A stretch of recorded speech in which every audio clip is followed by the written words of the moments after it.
Okay. Good. Thank you, Carolina. Okay.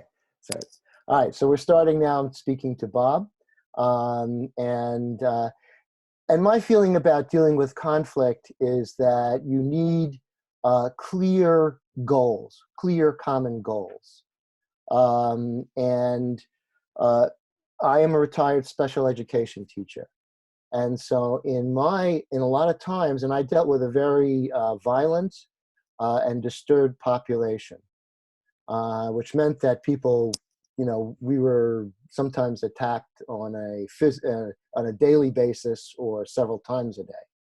Um, and so therefore you had to ask people to do things which mean that they would put themselves in physical jeopardy. Um, so I'll stop there for right now.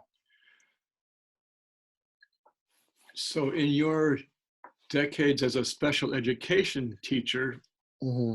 you dealt on a daily basis, sometimes several times a day, Hmm. with other people who had violent tendencies and would act that out against others.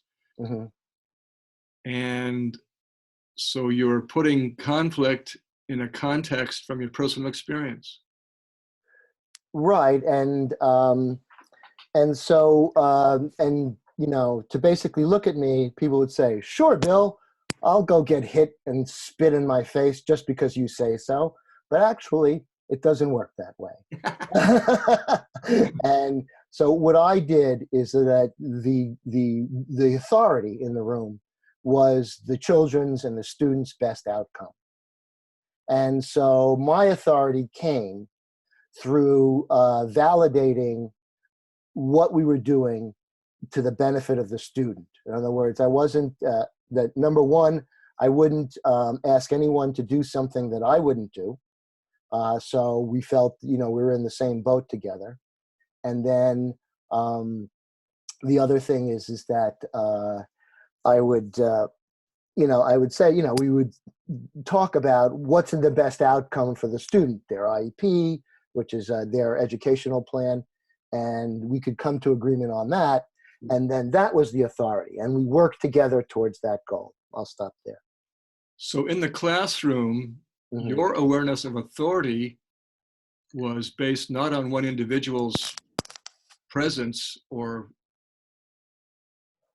hopes or Title. desires, but that the student's most favorable outcome was the authority, Right. and that could be articulated in an individual education plan.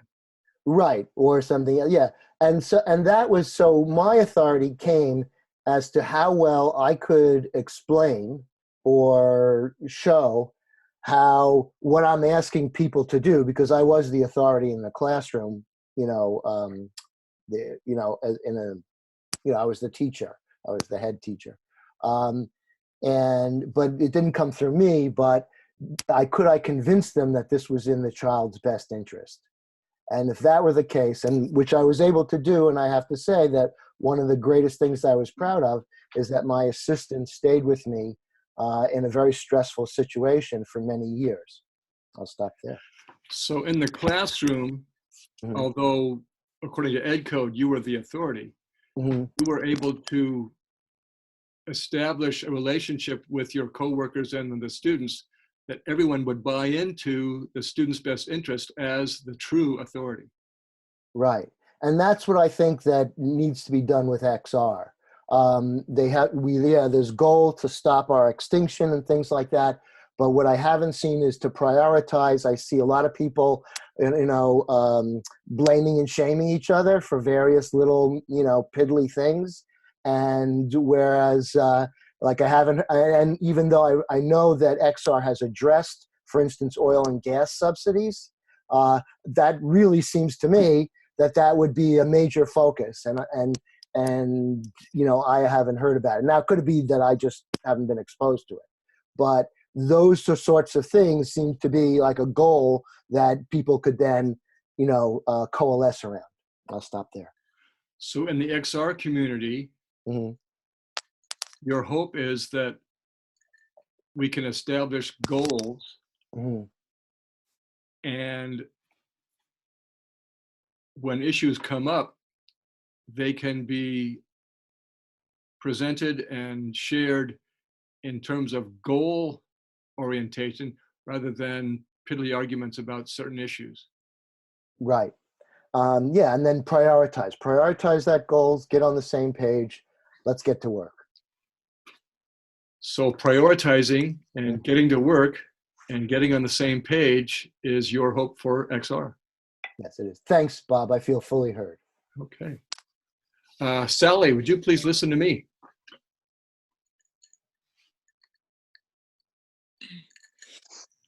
Okay. All righty. Yesterday, there was a story in the New York Times about near-death experiences. And the story was about a professor from UC Riverside who has this project that he's working on. And I wrote a comment on the story saying, near-death experiences are interesting, but why don't we work on climate change instead? And he wrote back and said, agreed. So I am trying to work through my relationships with my friends and family and public figures as well, saying we need to prioritize climate change and let's not worry about the details of other issues. You're talking to, oh, maybe I didn't get this, but you were talking to a professor of, well, someone anyway that was discussing out-of-body experiences, and I guess from UC Riverside, and then you really pointed out the prioritization of kind of a hierarchy of urgent needs for our world, being climate change, and you suggested that why don't we, I guess, as a, to switch our priorities from things that have little consequential value to the real things that matter for our future. Exactly right. And about a month ago, my wife and I went to a political organizing event for Pete Buttigieg, who is a candidate for president in the US. And we were all asked to comment. And when it came to my turn, I said, we face extinction as a species. And I thought that Pete might be a candidate who could take that issue and make it his priority. And it was like I didn't say anything. They went back to their own sexuality stories, their own oppression stories. And it was really frustrating that we can't get out of our own egos to really address what matters most to us as a planet. So you went to an event that where you met Pete Buttigieg, and you came forward with the extinction of the planet. Basically, it's not just a species. So Pete Buttigieg didn't really listen, and then resumed his conversations with engaging in the topic of love and romance, and non-applicable to extinction. And you found that to be very disturbing. I think I may have misspoken. Pete wasn't there, it was his supporters. Okay. And the supporters were all interested in telling their stories of their sexual orientation and activities that were being dissed by other people. So I didn't hear it quite right, it was a group of his supporters, and in the group conversations, it was predominantly discussions on sexual orientation and I guess support for their own sexual orientation issues, and weren't able to rise up to the more important issue. And I think that helps me understand I need to be very patient and insistent and continue to raise the issue of extinction. And some people will hear it and some people won't. And I need to be happy and positive and continue to raise the issue. So some people will listen to it, some people won't, and you have settled after that on the recognition that some people will to the real discussions and won't, and that you're just gonna accept it for now. Sally, thank you. I feel fully heard. Thank you very much. You're welcome.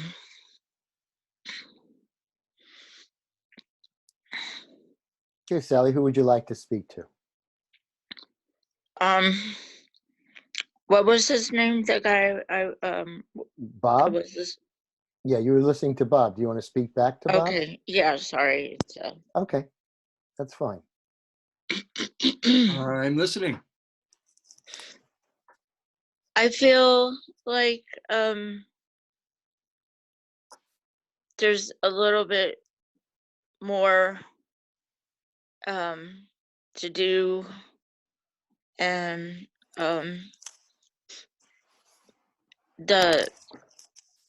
don't think we should rush, but at the same time, I would see it as once we have trained and counter trained, and certain people don't say hate words in a group, because I think that's important, that we represent ourselves as nurturing and supportive group towards a new future, and we must the Mayans believed not that the world was going to end, but that we're going into a new the age of Aquarius, or we're going to move forward. So I hear you saying that we need to avoid hate speech in our groups. We need to be supportive and be willing to move into a new age.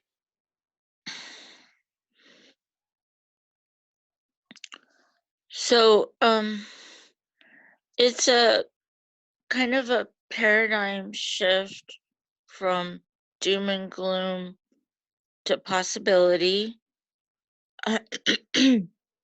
But with that approach, I think deaf ears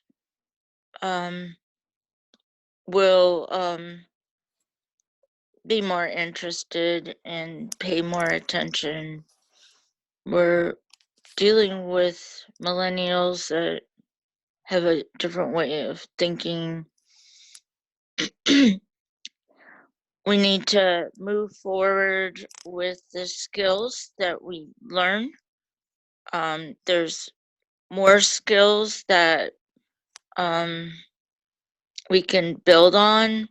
A lot of them I learned when I was involved in Toastmasters, listening,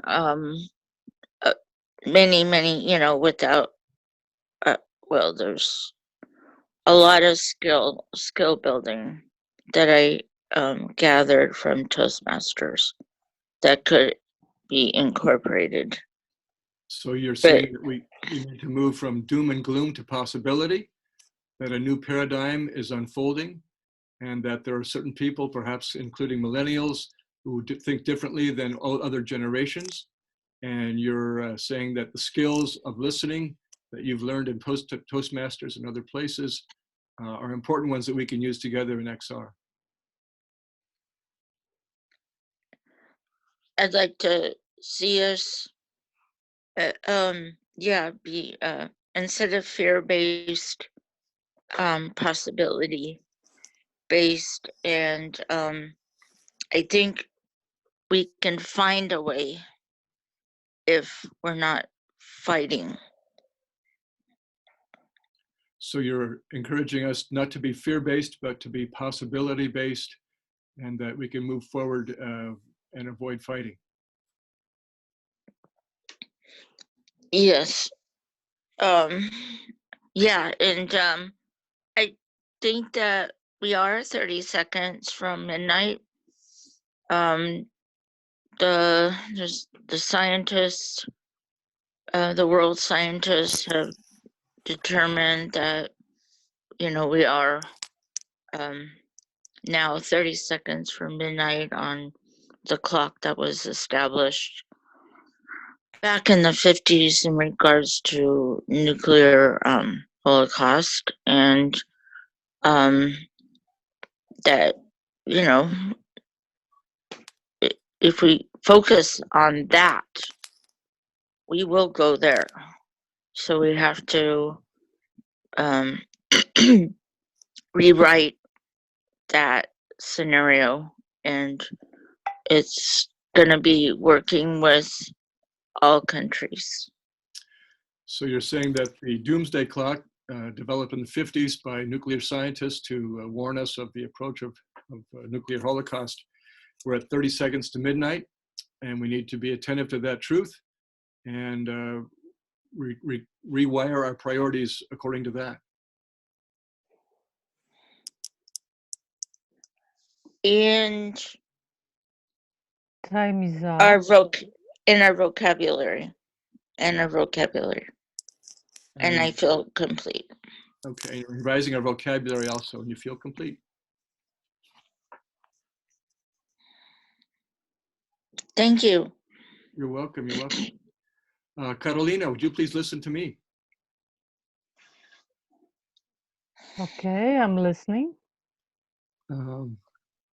Sally's comments are tingling in me that the sense of urgency needs to be in the forefront of our consciousness. And so I'm inspired by her to take up this urgent issue in every relationship. I feel like I lost part of what you were saying, but I will try to reflect what I heard. So you feel inspired by what Sally was saying about urgency of all the issues, and you will, if you repeat that. I'm going to try to use that urgency in every relationship and uphold the total priority of XR. Okay, so you believe that that this is it's true, and you will try to put this urgency of the issues of climate catastrophe and XR movement in every talk you will have. Thank you. I feel fully heard. Thank you very much. Okay, thank you.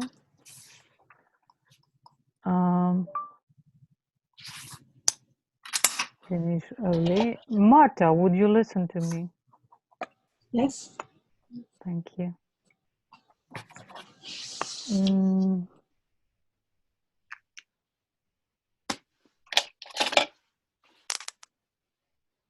I'm thinking about conflict, dealing with conflicts and conflict resolution or conflict resilience in XR movement in a context what's happening in my local group,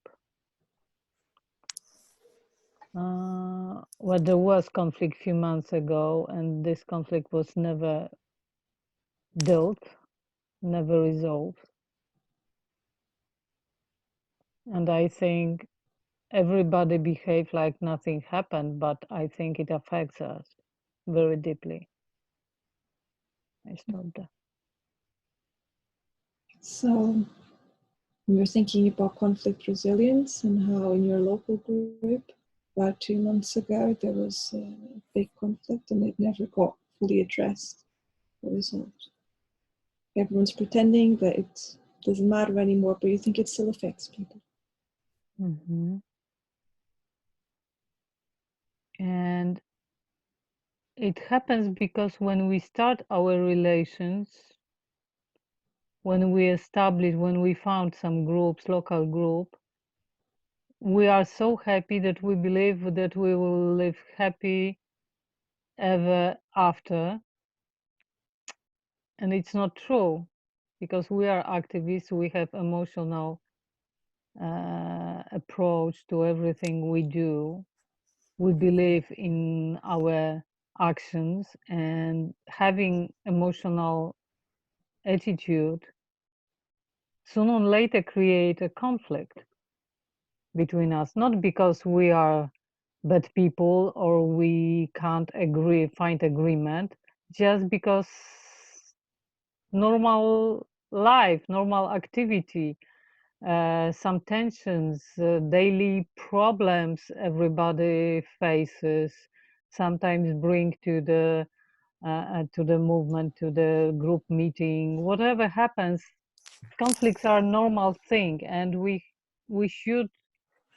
made a mistake not preparing for conflicts.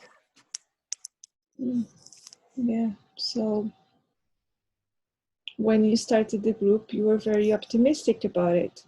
It's like this walking into it, being happy to find like-minded people that have the same goals. And so you go into it, and after a while, as you say, is normal with normal people, especially if they have, strong beliefs and a lot of emotion about the things that they want to do and believe should be done and all of that. It's normal. There's tensions in between the group, and there's, with actions and meetings and things like that. And so you feel like you should have prepared for this. You should have seen that this was normal, that it would happen, and prepared before.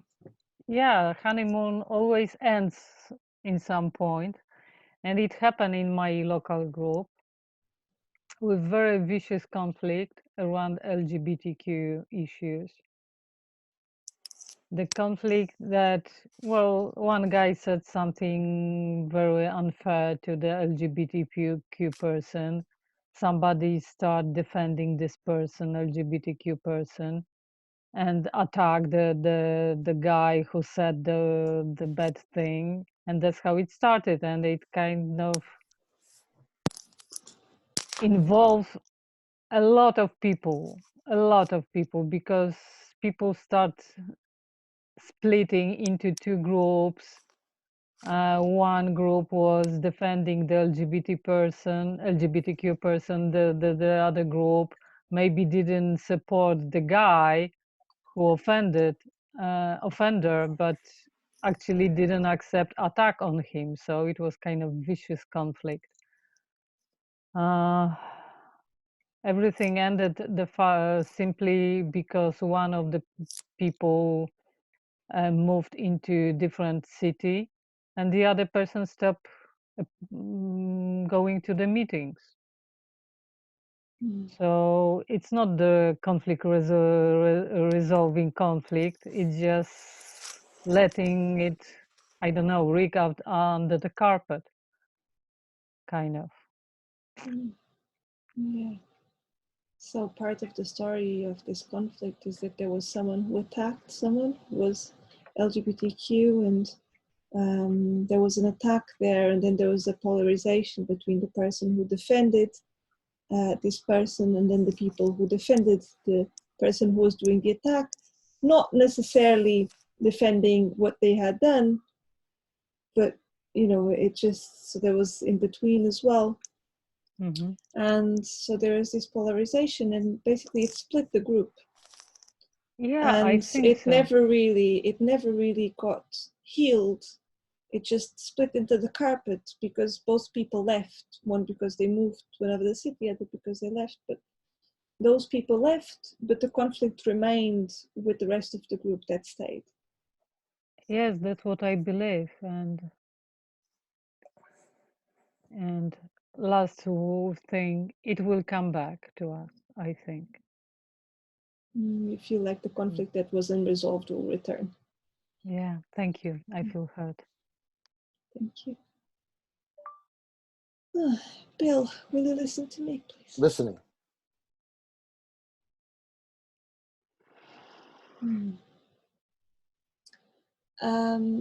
One thing that came up for me this week was this idea that if a this idea that one of the things that I've always heard associated with XR is this radical inclusivity. And then I was listening to one of Mickey Kashtan's calls, and there was a point that I was like, wow, that if we, in a context where radical inclusivity means we accept everyone doing everything, that's our ambition, then we might fail to exclude someone actively. And thereby we might exclude many, many more people passively. If that makes sense. Okay, no. Because they leave. So if in a situation where there's well, hold on. Let me get the first part and then the second part, because I there was something that I just wasn't getting. So you were thinking about XR and conflict, and then you're specifically focusing on the idea of radical inclusivity. And what I didn't understand is that then the exclusion or the inclusion of people somehow leads to people kind of just melting away and feeling not included. But I'm not quite sure what the mechanism was. Yeah. So let's say someone speaks very loudly. It's just their manner of speaking. Sure. Mm-hmm. And because we want to be inclusive of everyone, we allow them to speak very loudly, let's say. And then there's a whole bunch of people that, because of their personal story, trauma, whatever it is, don't feel comfortable being in the same space as someone who speaks very loudly. So those people, that might be a larger number, might leave. And so, so in that context, what does radical inclusivity really mean? That's where. Right. So now I think I understand. Thank you. And so therefore you're talking about, well, if we mean like radical inclusivity, and let's say, and you gave the example of a loud talker, and okay, that's fine. That's not, too far. But for some people, that would be a turnoff, and then they would leave the group. So the question is, in allowing how much, radical inclusivity should we allow to where the point that others feel intimidated and leave the group? And then are we then excluding those other people who are, not as loud or extroverted? Yeah. And also, this is the first time I'm thinking about this, but also what kinds of behavior are we defending? Is it the behaviors that at this moment in space and time, like here in Ireland, in this, are according to the status quo or fashionable, or, what kind of behaviors are we defending? And are those behaviors defended just because they're mainstream? Because it's very vague. Mm-hmm. But what constitutes a minority? And yeah, I've not got it figured out. But there's something, if like, I want to be inclusive as much as possible. But what kind of feedbacks and supports do we have in place to actually do that, not just at the surface level? Okay. Well, I see that you're just really engaging with this right now. So you're in a point of not turmoil, but in kind of like soft clay, melding it around and seeing how it goes. And the idea is that you're all in favor of radical inclusivity, but what does that mean? And how do we really include people so they felt included in a deep way? And so, for instance, and I'm extrapolating a little bit here, but I'll be short. So in the loud talker experience, that's a turnoff to somebody, but if they feel included in a very profound way, they might not leave. So that's what you're dealing with.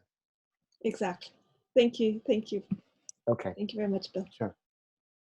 All right. Carolina, would you listen to me? Okay, I will listen. So Marta, it's interesting that she's also calling from Ireland. So of course I have to tell a funny story. Because I tell you, this is a long, hard road. And if we leave humor behind, we don't have a chance. And so I have a very good friend. And he told me this story about he would invite, when he was a student, as a kid, he'd invite friends over for dinner. And they'd come over and they'd never come back again. Okay, I'll stop there. Okay, I'm scared when you're joking because I'm not good in language. That's all right. I'll take care of you. I'll walk you right through it. Okay. So you want to recall a joke you heard because you believe that without joke we will not survive. Right. And there is a story of the guy, a boy, who invited to the dinner. Yeah, he invited his friends to dinner. His friends to dinner, and they came over and they never came back again. Right, and this is a true story. This is a funny story, but it's also funny. So then he finally asked his friends, why didn't you come back over? And they said, well, your family's constantly yelling at each other. And he says, what? And he says, and he was Irish. And he says, yeah, when I would come over, people would say, hey, pass the potatoes. And, that was the cultural norm in that family's household. But it scared the bejesus out of his friends.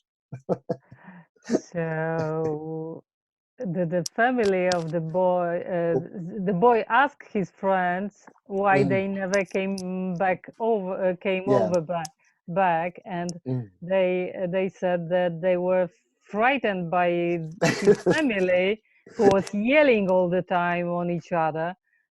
And the problem was that it was actually a typical normal habit of speaking. Right, that's right. And that's the sort of the idea of humor and acceptance of differences that I think that and I think that, so one of the ways to deal with in conflict in that way is humor, in the sense that understanding our own frailties and limitations and that of other people, and we're still left with the problem and we still have to work together. And so therefore, that's when I refer back to the overarching goal.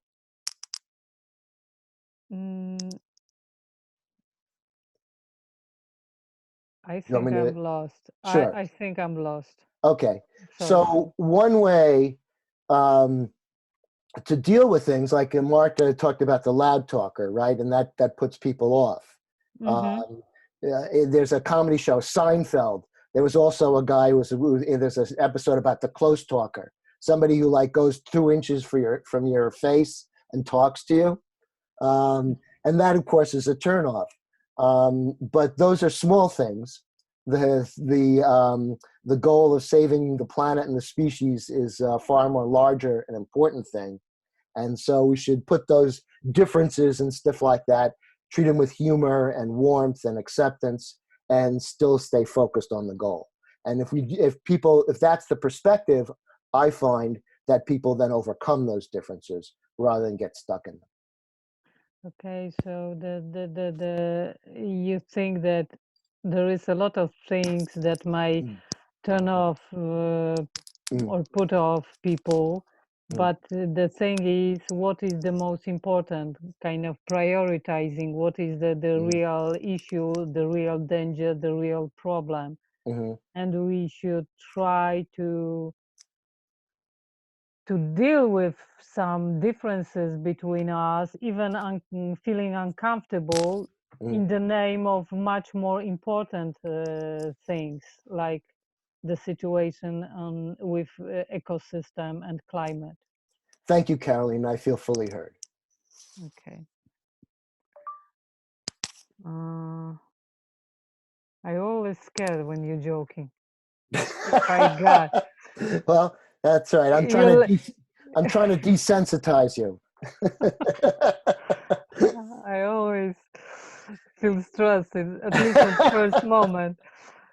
Okay. But I manage. You do very well. I thank you. Okay. Bob, would you listen to me? I am listening. So I was talking about the vicious conflict in my group, and the fact that the conflict was never resolved. We never talk, really. We never overcame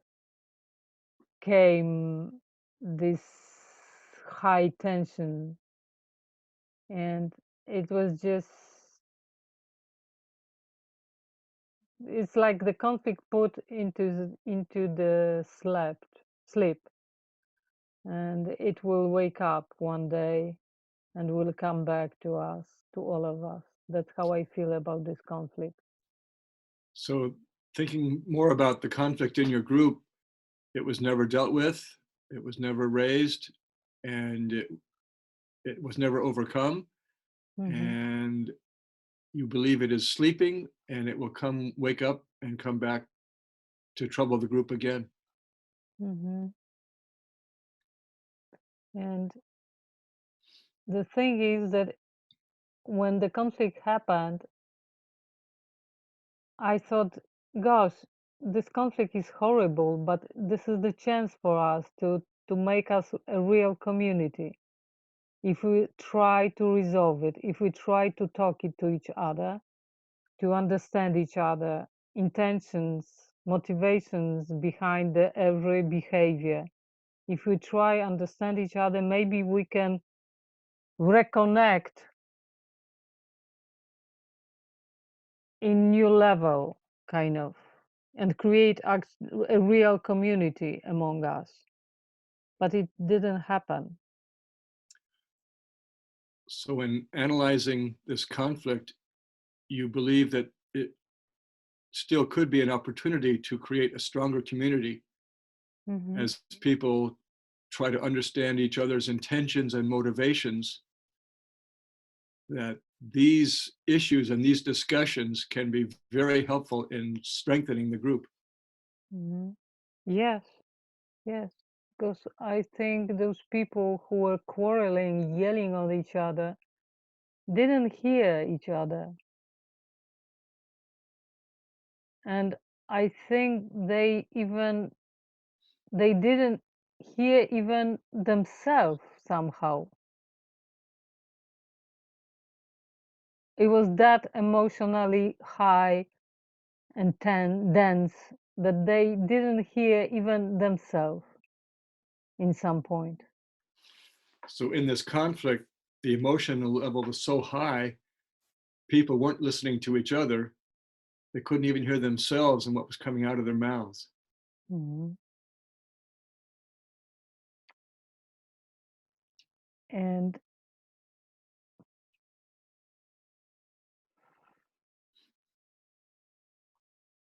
when the conflict shows up, people somehow expect somebody else to deal with the conflict.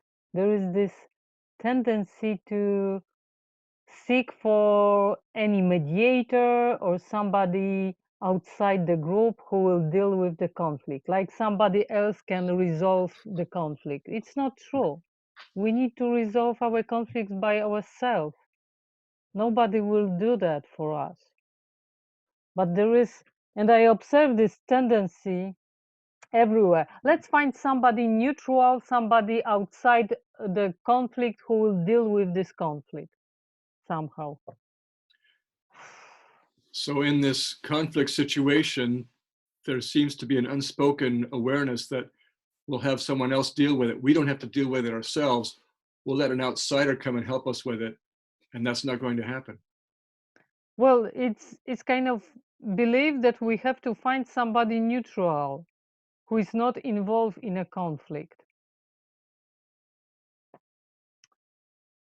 I don't believe that, because this person has his or her own view on any issue, and sooner or later will be somehow involved in a conflict. So there is no neutrality, real neutrality. And the thing is, if we agree to some procedures, to some methods of solving the problem, on the beginning, from the very beginning, we have to decide, okay, we will deal with our conflicts this way. That's what is lacking from my group. So you want the group to articulate clearly at the beginning that we will resolve our own conflicts within ourselves, because even if an outsider is brought in, that person, she or he, brings her or his own biases, and so conflict must be dealt with by the members of the group. Yeah, maybe this is not the reason why the conflict should be resolved by the group, but I believe it should be, we should deal by ourselves with the conflict. Yeah, we should deal. Yeah, thank you. I feel heard. Thank you. Thank you. Marta, would you please listen to me? Yes, Bob.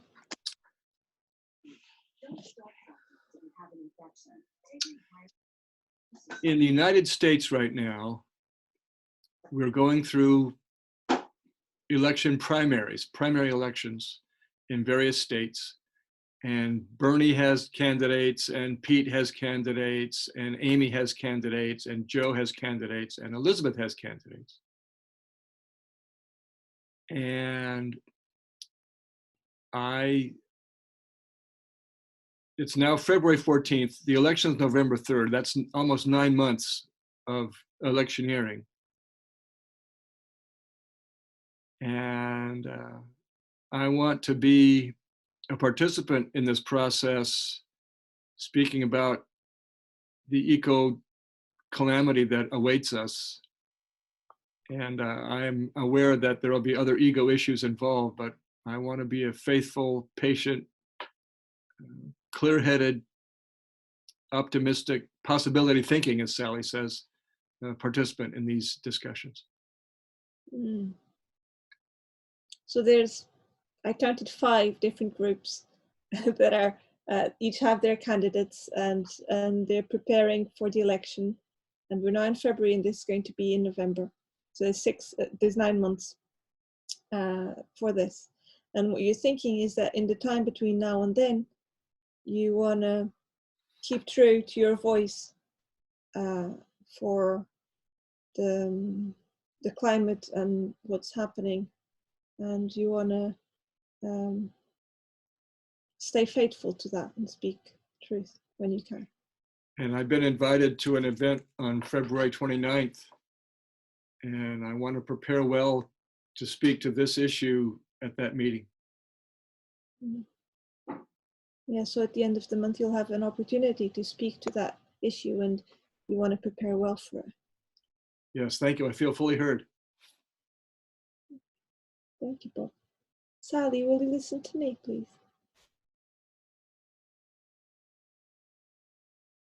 Sally? Sally, you're muted. Sally, can you hear? Ah, there you go. Will you Okay. listen to me? Absolutely. Thank you. So, I was very moved by the concepts that Bill told us about his life right at the beginning. This that if we have a purpose that is bigger than ourselves, like in his case, he was the well-being of the youths, the children, and in this situation, avoiding extinction or biodiversity or whatever. If we have a purpose that is larger than ourselves, and we convince others that we are true about our purpose, that they might come along with us. I'll stop there.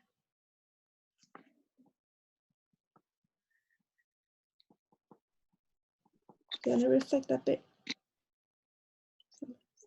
Okay, so you want to affirm the concepts of life that Bill expressed, that we have a purpose that's bigger than ourselves, and that's our children, and avoiding extinction, and to convince others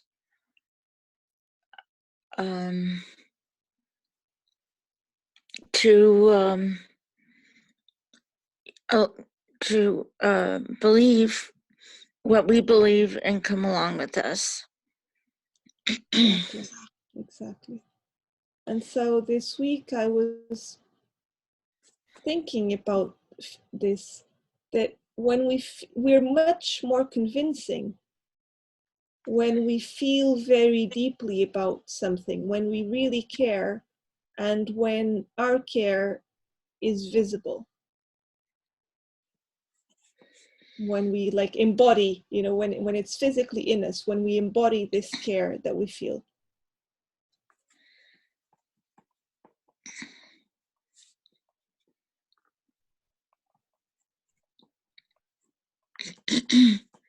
We are much more convincing when our care is visible and that we embody it. Exactly. And that concept simplifies my life greatly, because I have to make these decisions. What should I focus on? Should I do A? Should I do B? What should I do?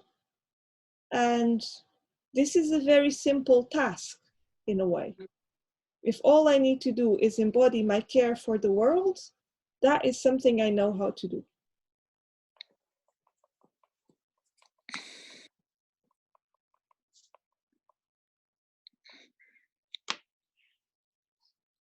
That concept where our care is visible and we embody our care, that concept simplifies life significantly.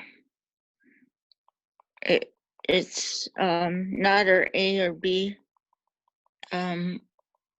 You know what the task is. It's a simple task, and you know how to do that. Exactly. Thank you so very much, Sally. I feel fully heard. Thank you.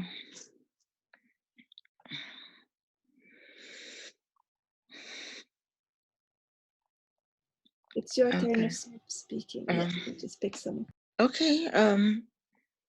Marta, can you listen? Yeah, yeah. Okay. Well, I might throw everything out. I think in order to accomplish this, we do need funding, and we need to apply Marta's approach. And it's very simple, and so simple that it's convincing. But I I had several years that I worked with Mayor Alight, and there were a number of things having to do with well, methods that they used in empathy to break up argumentation. Hand up, something to say, hands up, wiggling, yay, agree, hands down, wiggling, boo, disagree, index finger up, silence, 1 minute, peace sign, go for a vote, fist up, stop, fists crossed, block speaker, thumb up, good idea, thumb down, bad idea. So in the worst case scenario, we may have to incorporate a little bit of a system with people who are arguing. And I don't know, she always said to me, she had this very long story about her and her brother, that when all else fails, just say you're right. Sorry, So, it's kind of like a novel. So you're saying that for this, that we need to do this big task, we're going to need funding. That's quite fundamental. And then you were saying about having a positive vision, and how having all these different ways of communicating with each other, having these symbols that are agreed on by a group on how they communicate, whether it's thumb up, thumbs down, or cross or fist, or all these different ways of communicating together and reaching agreement and having a common language, how those are important for conflict or for dealing with conflict. Did I get you right? Did I miss it? Yeah, and there should be kind of maybe a catch-all phrase to just tone down the the conversation, because certain things do work amazingly well. We have these egos that we gotta win no matter what, no matter who's right. And well, she came up with this where she just, it was probably true, or brother probably was right or wrong, didn't matter. In order to calm him down, she said, "You're right." And I think, there's probably something we can do in a group that would bring us back to center. And I don't know if she'd be willing to, talk to us, but she's in NVC. But she might have some ideas. Yeah. So there's this person, and she's an NVC, and she was, there's this way in which she talked to her brother, but also there's particular ways or catchphrases, that you think she might be able to teach us in ways, because sometimes there's certain triggers that can make people react or feel in a certain way. And if we have a common language, then we can help each other to calm down. It might be that there's different languages within NVC that, because there's a number of groups, we don't cross paths. But in her case, she worked, I think, for 10 years with, prisoners in San Quentin. So she really did the hardest cases of all. And she had one story where a best friend who was in prison for life had murdered his best friend because he believed that his best friend lied to him, and then he killed his best friend, only to find out later that it was a misunderstanding. Mm-hmm. So when you're dealing with a global nuclear holocaust, and we're 30 seconds away, according to a group of scientists. I'll just It's a little reflect bit that more. much, maybe. Okay. So, Right. so I don't forget. So she had a lot of experience, inclusively, with groups of incarcerated individuals, which is an incredibly difficult situation. And you were telling about this example of a person killed another, and it was for lack of understanding and miscommunication, and someone died because of it. And so you're saying that it might not all be, there might be various different ways that we communicate in different groups, but that this person and NVC skills could definitely help, because communication is very important. Did I get that? Okay. Now time is up, so Okay. just take a few minutes and we'll come back to. I felt heard, and I just really think we need to move ahead and utilize all of the opportunities that we can, and thank you. Yeah, we just need to focus on our goal and use every single opportunity we have. Thank you. Thank you.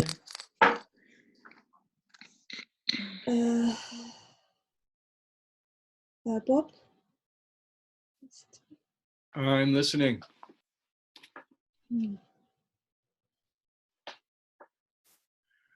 A while back, I don't know if it is related to conflict in a way. A while back, I watched this American documentary called The Work. I don't know if you might have seen The Work. And it's about groups, or I think it was a yearly event that happened in some prisons in the US.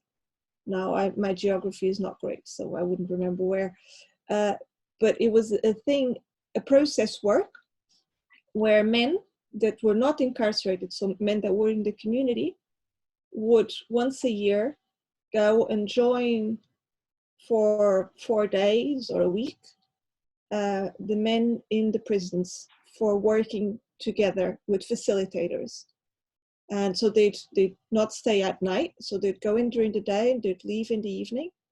but they do this and they'd work together with facilitators for 4 days or a week. So you recall watching a documentary called The Work, in which free citizens, so to speak, would visit prisons during the day for a week and develop group processing techniques with the prisoners in that community. Mm. And it was the single most impressive documentary I've ever seen. And I've watched it various times, and I feel I don't feel like I'm done with it ever, because there's so much in there. One, there's how can men, or people in men's bodies, learn.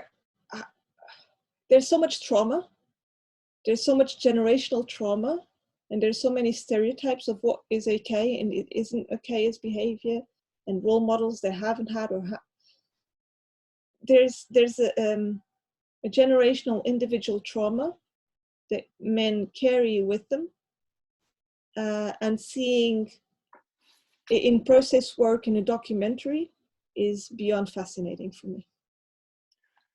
So this documentary, which you've seen several times, is one that you want to continue to work with over the rest of your life, because this documentary offers views into trauma, individual trauma, generational trauma, process, male roles that you find extremely inspiring and rich. Yeah. And it's I don't know what it is, but there's something with the strength that comes after vulnerability. A lot of these men would be very strong, right? They'd be they have to keep this persona through their lives, and that's the problem with the male role in the world. You have to keep this very strong persona. But then over the days of the process work, they break through that persona, and that very often, it's incredible rage and pain and crying and the whole thing. But you get to the other side of it, and you're finally real. You're finally present. So in this process that the people from the outside were teaching and the men inside were learning, the false persona that is so typical of the male being in our culture broke down with rage, tears, and through that letting go of all those emotions and feelings and history emerged the true self. Yes, but I explained myself badly. The process was by facilitators, and so the men from inside and outside were equals in the process. So the men from the outside were just men that were willing to go inside and meet the other. I don't think they even knew what they were getting themselves into. And so the facilitators were doing this group work with both groups of men as equals. So there was no, and the trauma and the suffering was in both groups of men once they decided to face it. There was an equality in the process. Inside, outside, didn't matter. The traumas came up, and there was a strength that came from vulnerability. Thank you very much, Pep.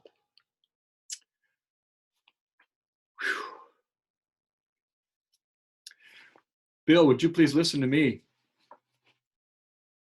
Sure. What Marta just talked about reflects so accurately what I've been studying and practicing with my centering prayer group friends for 2 decades. And it is a rare occurrence when someone is openly vulnerable and trusts the group enough to be that. And then the miracle of the strength of the true self which emerges is monumental. So you were greatly affected by what Marta said, and you took that experience and made a parallel with your own prayer group. And when people kind of break through and become vulnerable, the strength that's evident is truly amazing. Did I get that all? Yes, you did. Okay. And without rehashing stories I've been telling to groups for 20 years,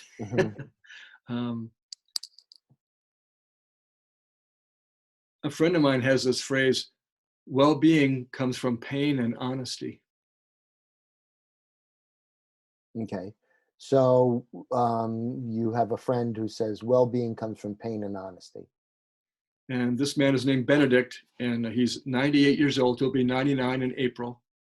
And I've known him for 35 years now. And he and Marta and others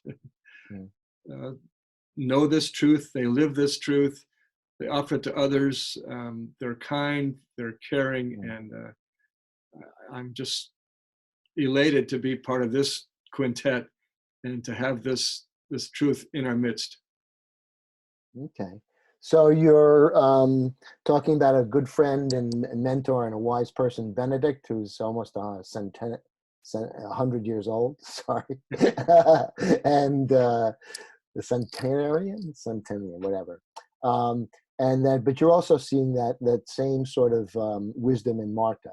And so you're just kind of seeing how when people are facing their fears and then becoming vulnerable and then also connecting with the group and realizing that strength, how important that is to you.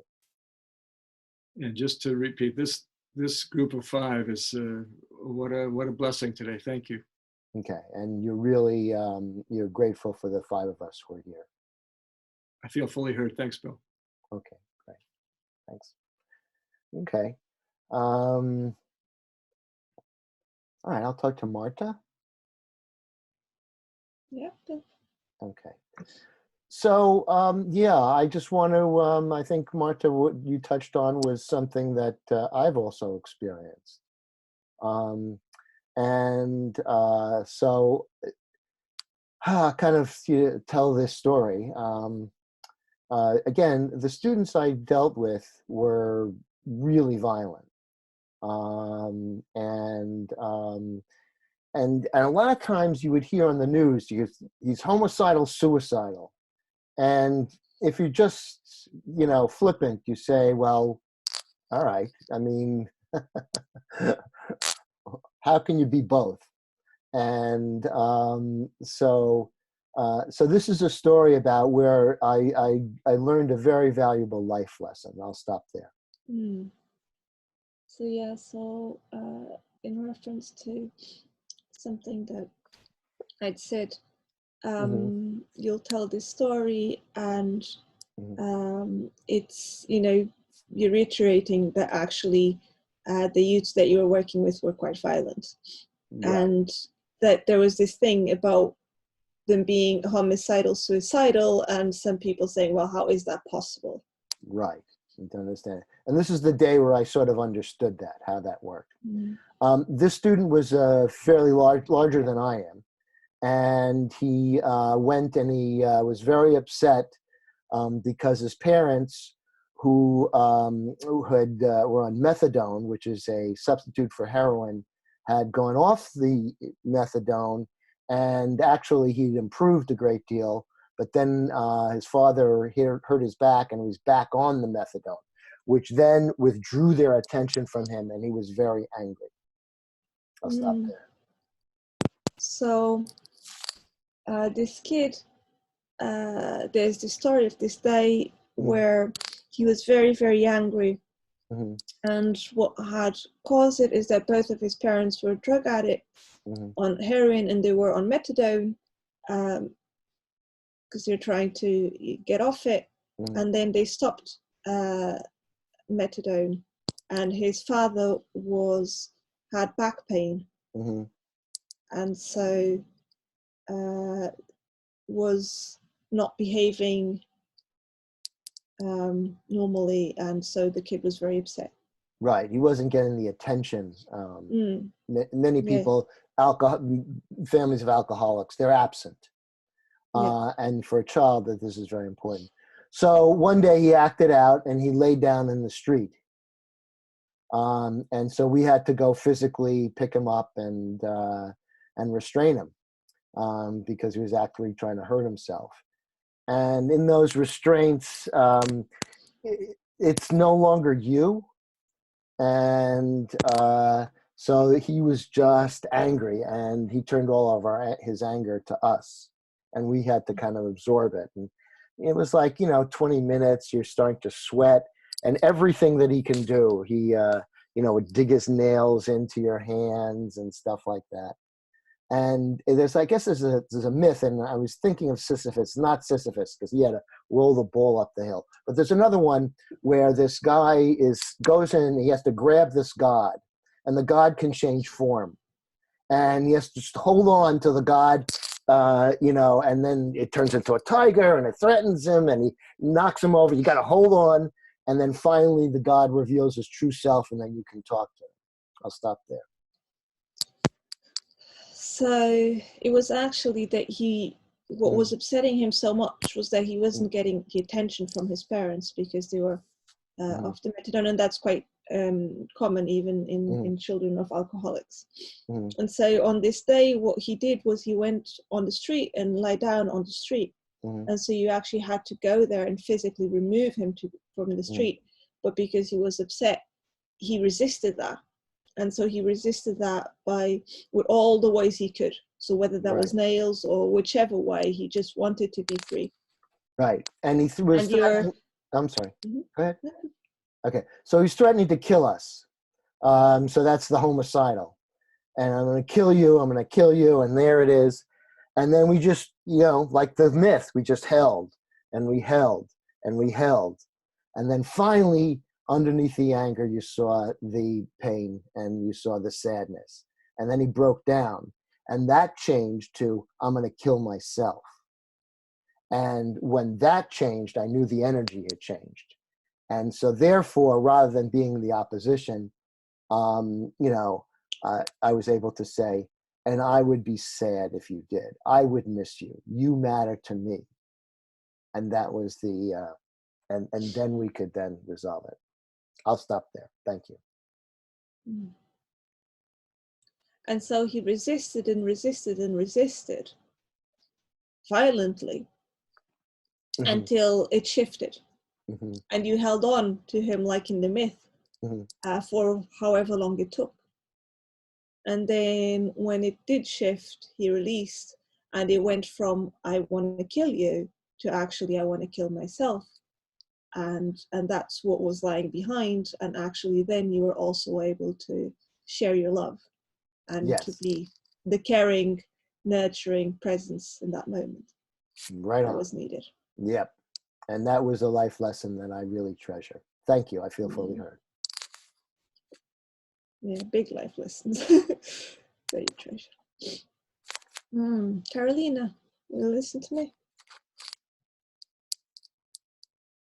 Yes, I will listen to you. Feeling incredibly grateful. And this is very much the kind of situation that comes in this film called The Work. You feel very grateful, and you think that this is what happens in this movie. You recall it. The title was Work. So there's these huge men, incarcerated men, and some, like men that are not incarcerated, but there's big groups of huge men that are releasing trauma, and do so by being violent and by being tackled down, like in a rugby match. Mhm. So grabbed and, very strongly, so that they don't hurt anyone. You need to grab them. And they are held sometimes by a very big group of men until they get to the other side of the pain. So you recalling the scene from the movie, the situation when those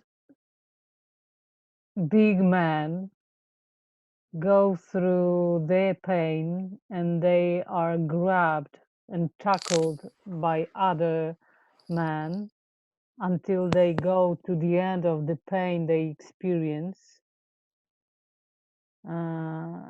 Yeah. And there is, and could say so much. This week I was watching a video online of a father with a small child, and the child maybe was 2 or 3 years old, and the child was having a tantrum like this, like you see, that kind of tantrum, and the father was just sitting next to him and waiting and waiting and waiting and waiting, and you see the whole process. And it's, the film is a lot longer, they make it go faster, but still it's very long. And eventually the child goes to try and hit the father, goes to try and climb over the father, and the father just prevents him from hurting him while keeping him as free as possible. Anyway, cutting the story short, in the end, the child ends up crying, on the father and happy and like all of that. But it's the whole process takes the time it takes. Okay, so you're recalling another movie, another video you were watching this week about father and son suffering from some inner tension, anger or pain, or end pain. And this little boy, 2, maybe 3 years old, behaving horribly, and even trying to beat his father or climb on his father, and his father is staying calm, just protecting the boy from hurting himself, and waiting and waiting for the moment when the whole pain will go away, kind of, I don't know, catharsis or something, state of happen. And then when the boy is crying, he's coddling his son and giving him safe space. And I wanted to share this video earlier this week in the Empathy Circle group, but somehow I wasn't sure that people were going to get it. And I think we do that a lot. I know I do that a lot. Being shy of sharing things that touch us deeply. So you wanted to share this video in a group of Empathy Circle group on Facebook, but you wasn't sure if anybody would understand the message. But you feel like we all actually act like this, but we kind of try to hide this experience. We don't perform this experience. That's what you mean? That no, it's like I wanted to share, but I was shy, maybe, I don't know.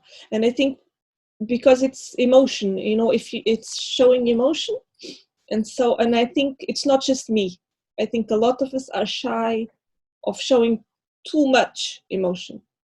Okay, so we are shy to show our real emotions. We afraid to show what we actually experiencing.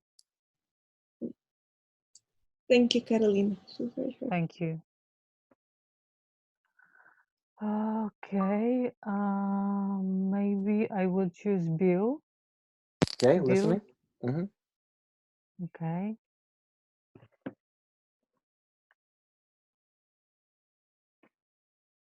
I want to say something about understanding conflict. I heard this from few different people lately, and it was actually the same thing. I heard somewhere on the workshop, I heard the same thing on the workshop of Dominic Barter, but also on some other lectures and workshops. It seems to be, I like this idea of how to understand the conflict. I will stop there. Okay. So there's a recurring theme that you've seen in Dominic Barter's workshop and elsewhere, and it's really stood out to you, and you want to share this theme with us. Yeah. It was like, don't be afraid of obstructor or objector, somebody who have some objections to your ideas. It's not the obstruction, this person is a sensor of the problem. It might look like a conflict, but it's actually a sensing the issue, the tension, the problem inside the group, inside the community, whatever the social background it is. Okay. So basically the theme, roughly speaking, is that don't ostracize or don't eliminate or something the objector or the person who's making an objection, because they're trying to contribute in their own way because they're seeing the problem. And so if you look at that in the context of the whole problem and not as an interpersonal attack, then you can get a better understanding. So actually do not try to get rid of the objector, actually welcome the objector, because he or she is actually showing you maybe they are not aware that they are sensors of the problem, but they are a sensors of the problem. There is an issue we need to deal with, we need to analyze. So it's kind of suggestion to welcome the conflict, welcome the problem, because this is the opportunity to make things better. Okay. So you're saying to welcome the objector because the information they bring helps us to understand the problem in better depth and really solve it, and then also is inclusion. And I refer quickly to Rumi's "This Life is Like a House." Yeah. And I think that this way of understanding the conflict as something that bubbling up in a community, and there is an opportunity to resolve the issue, that this way of thinking about conflict has one unconscious condition, which is everyone needs to trust in goodwill of others. Right. So the underlying there's a sort of when people get into these conflicts, there's an underlying distrust, and so we have to endeavor to make an environment of safety and trust, so that we can hear people who have different views not as a threat, but as a possible new source of information. I wouldn't say that. I mean Okay. rather that in general, in a community, we need to believe that other members of community, group, XR group, family, or any other community we're talking about, have a goodwill. So when there is a conflict, it's not because somebody's bad will, it is because there is a problem, there is an issue we need to deal with. Okay. But everyone has goodwill. If we believe in that, we can try to deal with the conflict. Okay. So the underlying theme here is that we need to believe in each other's goodwill. And if we understand things from that perspective, then we can really deal with the problem in a constructive way. Yeah, thank you. I feel fully heard. Okay. All right. So I saw that Edwin gave us a note. I don't know if everybody saw it. That will be. Yeah. So I noticed that Sally hasn't had a turn in a little bit. Sally, you want to speak to somebody and kind of wrap it up?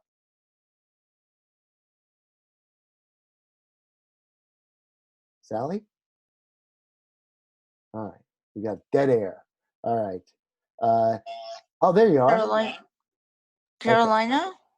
Oh, you want to talk to Carolina? Okay, so just be aware that we might, you have 58 seconds. All right, sorry. Anything else you want to say? Oh, she already left. Okay. All right, I'll see you in the main session, everybody. Anybody else want to say anything before we go? No? Okay. All right. Thank you. Thank you. Thank you. All of you. Yeah. Thank you all. All right. Thank you all. Thank you. Thank All right. you. And I'll try to remember to stop recording. All right. Hi. Hey, Sally. I pressed the wrong button. Oh, that's okay. We're in the, Yeah, so now I have like 20 seconds. I think I read in the 7 Habits of Highly Effective Thinking about the idea of giving doing that approach that she recommended, and giving people the floor okay, to Sally. say what they need to say. Sally, I just want to say we're back in the main group now. Oh, sorry. That's okay. That's okay. Thanks for what you missed is that there was a lot of appreciation shown at the very end, which you were included in. So I want you to hear that. Okay. Okay. Thank you. All right, Edwin. Okay, great. Yes.